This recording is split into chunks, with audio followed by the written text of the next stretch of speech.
हे आहे आपल्या हक्काचे चॅनल आणि आपण पाहत आहात चाणक्य न्यूज मराठी। नमो उद्यान या मोठ्या अशा उद्यानाचा शुभारंभ शहरातील सर्व सन्माननीय ज्येष्ठ नागरिक, नगराध्यक्ष, उपनगराध्यक्ष, माजी उपनगराध्यक्ष, नगराध्यक्ष शिवरूपराजे आणि तात्या यांच्या उपस्थितीत पार पडत आहे। शहरातील सर्व नगरसेवक या कार्यक्रमाला उपस्थित आहेत, सर्व ज्येष्ठ नागरिक, पत्रकार बंधू या कार्यक्रमाला उपस्थित आहेत, माझ्या सर्व भगिनी या ठिकाणी उपस्थित आहेत, सभापती या ठिकाणी उपस्थित आहेत, नगराध्यक्ष, उपनगराध्यक्ष आणि त्यांची टीम 6 महिन्यात काय काय काम करू शकते हे आपल्या सगळ्या तालुक्याला आता ठळकपणे जाणवतं। या ठिकाणी कोर कमिटीच्या माध्यमातून भाईसाहेब आणि तात्या, आम्ही शिवरूपराजे, आम्ही सर्व बसतो, शहराच्या विकासासाठी काय करता येईल।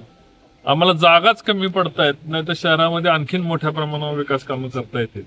फलटण शहरामधल्या जागा या शहरासाठी ज्या आरक्षण केल्या होत्या, काही लोकांनी स्वार्थासाठी त्याचं आरक्षण उठवलं आणि त्या ठिकाणी वेगवेगळे कॉम्प्लेक्स उभं राहिले। या ठिकाणी अजून यापेक्षाही मोठं उद्यान करता आलं असतं आणि या ठिकाणी महिला जिम पण आपण सँक्शन केली होती, पण दुर्दैवाने जागा कमी पडत असल्यामुळे महिला जिम आपल्याला दुसऱ्या ठिकाणी द्यावी लागली। महिलांसाठी अशी स्वतःची जिम, योगा सेंटर महाराष्ट्रात पहिल्यांदा किंवा महिलांसाठी शासनाच्या वतीने आपण या ठिकाणी फलटण तालुक्यामध्ये राबवतोय।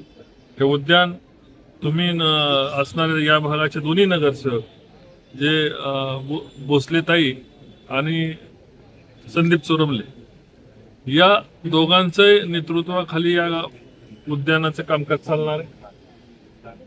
मला अपेक्षा आहे की हे उद्यान इतर जिल्ह्यामध्ये सुद्धा मार्गदर्शक अशा पद्धतीने उद्यान होईल।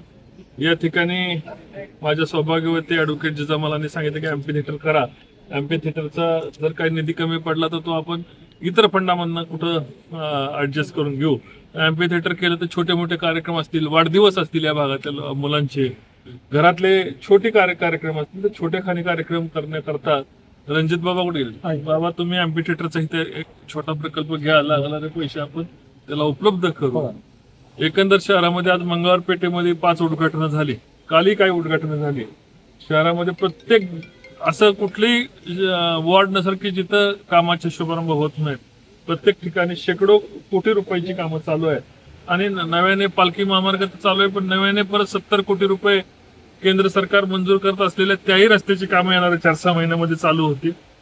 आणि फलटणकरांनी जे स्वप्न आमच्या सर्वांच्या मिळून विश्वासाने मिळून फलटण शहर नगरपालिका आमच्या ताब्यात दिली होती, तर स्वप्नपूर्तीकडे आम्ही संयमाने, विचाराने आणि सर्वांना बरोबर समाजामधल्या काम करणाऱ्या सर्व स्तरातील सर्व लोकांना व्यापक असणार असं फलटण घडवण्याचा प्रयत्न करत आहोत।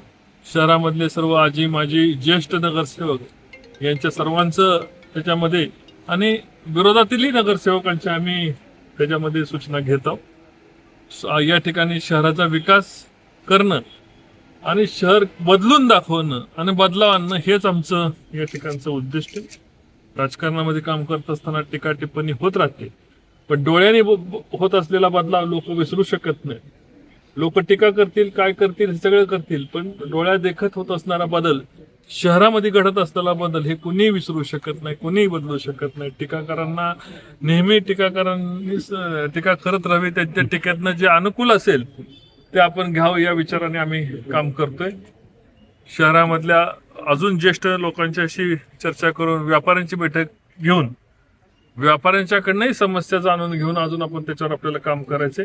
नगरपालिका ही नगराध्यक्ष शमशेर बहादर नाईक निंबाळकर यांच्या काळामध्ये नगरपालिका ही तुम्हाला उजवी कामकाज असं दिसेल।